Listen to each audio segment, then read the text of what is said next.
for selfish reasons. First, Layale, can you tell us the nature of the two poems that you read?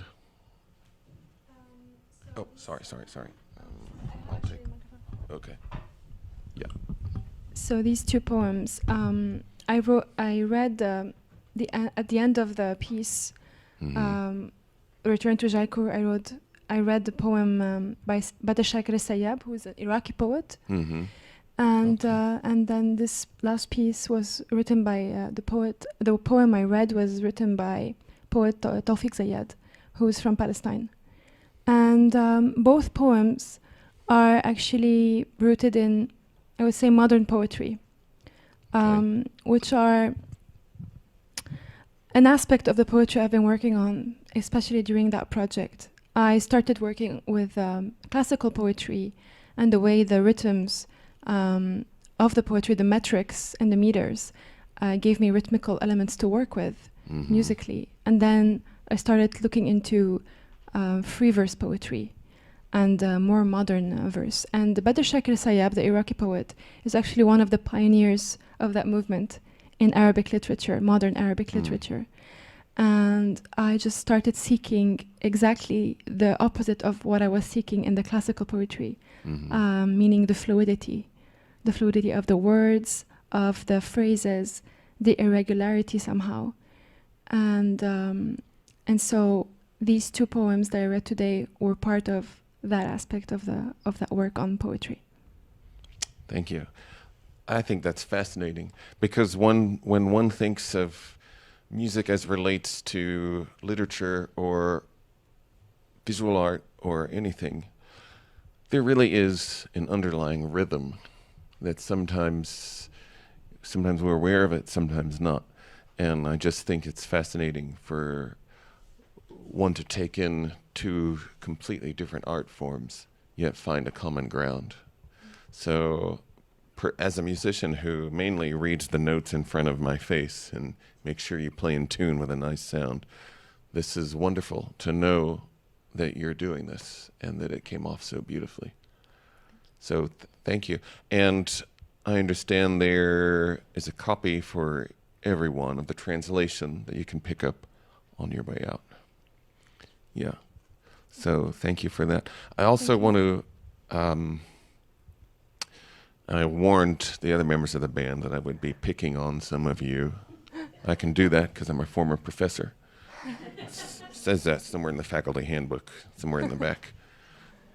The nature, and I consider what we have experienced to be chamber music, but everyone has such a clearly defined role. And so sometimes you are more prominent, sometimes you give more physically and emotionally, and then sometimes you yield. Sometimes you are in complete synergy with one or more persons. I think we all listened and noticed that. And to the extent that we can create this energy, but within the context of having meditated and created our own energy as audience members. What was this experience like for you? I'll let you raise your hand. Who of you wants to contribute? I think Nick has an answer, but yes. Yeah, go ahead. Can you repeat the last part of the question? Sorry, can you repeat the last part again, Within please? the context of the energy that we have created as audience members, we're deep in thought. We are, I believe, setting an extraordinary sort of bed of communal sort of concentration. Oh, okay, Philip wants to. Yeah. So I felt it was a combination of the meditative space that we started with, but also the fact that we're playing acoustically right now, which we don't. I don't think we've ever done a performance completely acoustically. And I think the combination of those factors just allowed me to feel that every single action I did on the piano would be heard and felt. It made me feel like I didn't have to do very much to have a big effect in this space. I didn't have to fill a lot of space. I could play one note and it would be in the room and be felt. And that was actually that was nice and unusual. Really, in any time I'm playing the piano, it's not always like that. So that's what I would say. I would add to the unusual part about that. It's very uncommon that when we're performing, we have such focus and space in the room, and how much it actually matters. Music never exists in a vacuum. The space you're doing in it, the space that you're performing in matters. The audience attention matters. Yes, we are professionals, and we try to we play as well as we can on any given performance. But when we have an opportunity to really just fill the space with our acoustic sounds, it's very uncommon, and it's a beautiful treat. Oh, well, thank you. Yeah, I would agree. As someone who maybe 1% or of the time spend some time outside of the purely acoustic world, yeah, there's a chance for listening and feedback, and I was going to mention that earlier. As musicians, we are listening as we're playing. So you are listening and we are listening. So it's not as if we prepared what we're going to do or play and then hope it comes out that way. No, we're actually turning ourselves, each of us, I think, into three people. Layale A says, all right, I'm going to play it this way. Layale B says, okay, I'm listening, or executes that. Okay, yeah. And Layale C says, oh, did Layale B do what Layale A wanted? This is what happens to all of us on the stage, ladies and gentlemen. In the short amount of time that we have left, may I ask if anyone in the audience wants to comment or has a question about what we experienced here today? Yes.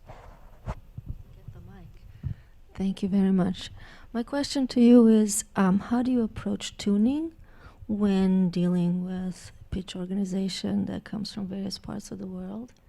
And how do you approach tuning in acoustic settings versus other settings you've mentioned? I don't know what they are, but you can tell us maybe a little more about that. Thank you.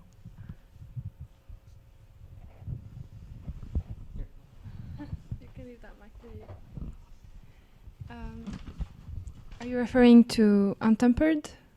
It's an interesting question because it's not really a solution I have found and I'm applying to every setting or every time I perform or every time I write. It's really ongoing research. Every piece, every even setting presents me with either you can see it as a challenge or an opportunity to try to find something else. But I think that what I try to do is in both worlds, if you want to say, I isolate the pitches themselves from their hierarchy or their function, and I try to work with them all as if they are object of equal importance. And so in that sense, tonality or temperament becomes a tool of expression just as much as everything else. Meaning you can use an ornament, you can also use the note itself, you can also bend the note itself as an expressive tool. And I sometimes also tackle the idea of working, I questioned a lot actually working with unequal temperament and the fact that I'm surrounded with musicians who are used to equal temperament and, piano. But it's all, everything is possible once you re-question the hierarchy or the function we are used to working with when it comes to pitch organization. Because those notes exist even if you don't hear them. If you listen closely, they do exist in the spectrum, the harmonic spectrum of every instrument. So it's just a matter of finding the right space and finding the right expression and finding the right melodic curve also. Yeah. Thank you. Thank you. I'm afraid we've come to the end of our time. thank you all so much for making this experience possible for us. Thank you, Cayenne. Yeah. Thank you so And much. thanks all of you.